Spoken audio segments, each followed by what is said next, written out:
ඇමරිකාව කියන්නේ තාක්ෂණයෙන් සහ භෞතික සම්පත්වලින් ලෝකයේ ඉහළම තැනක ඉන්න රටක්. හැබැයි ඒ හැමදේම මැද ජීවත් වෙන මිනිස්සුන්ගේ හිත් ඇතුලේ තියෙන්නේ ලොකු හිස් තැනක්.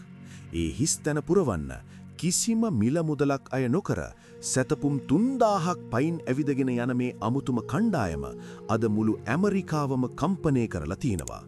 ඒ අතරේ ඉන්න ආලෝකා ගැන ලෝකේම කතා වෙන්නේ ඇයි?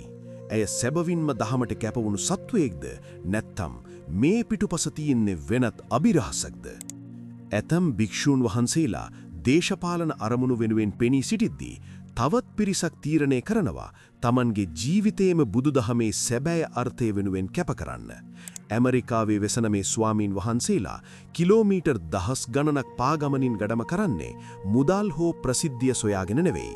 ඔවුන්ගේ එකම පණිවිඩය වන්නේ මෛත්‍රිය සහ සාමය පමණයි. මේ පාගමනේ වඩාත්ම අවධානය දිනාගත් චරිතය තමයි ආලෝකා. ඇය ඉන්දියාවේ උපන් සත්වයෙක්. මීට පෙර ඉන්දියාවේ පැවති මෙවැනිම පාගමනකදී ස්වාමීන් වහන්සේලාට මුණගැසුණු මේ බැල්ලිය එදා සිට උන්වහන්සේලා අත්හැර ගියේ නැහැ. ඉන්දියාවේ සිට ඇමරිකාව දක්වා පැමිණි ඇය අද දහමට කැපවුණු දේවතාවියක් වගේ. භික්ෂූන් වහන්සේලා දැකලා පුරුදු නැති ඇමරිකානුවන්ට මේක අමුතුම අත්දැකීමක්.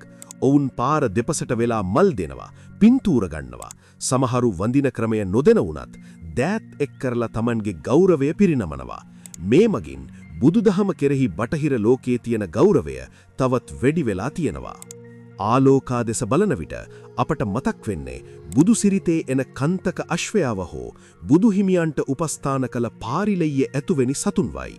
තිරිසන් සතෙකු උවත් දහම සහ ආදරය හමුවේ ඔවුන් දක්වන මේ භක්තිය සැබවින්ම විස්මයජනකයි. විද්‍යාව පවා අද පිළිගන්නවා සතුන්ට මිනිසුන්ගේ මානසික ආතතිය දුරු කිරීමේ පුදුමාකාර ශක්තියක් තියෙන බව. යුද්ධයෙන් පීඩා විඳින ලෝකයකට ආලෝකා සහ මේ බුදුපුතුන් කියා දෙන්නේ ලොකුම ජයග්‍රහණය ආදරය සහ මෛත්‍රිය බවයි.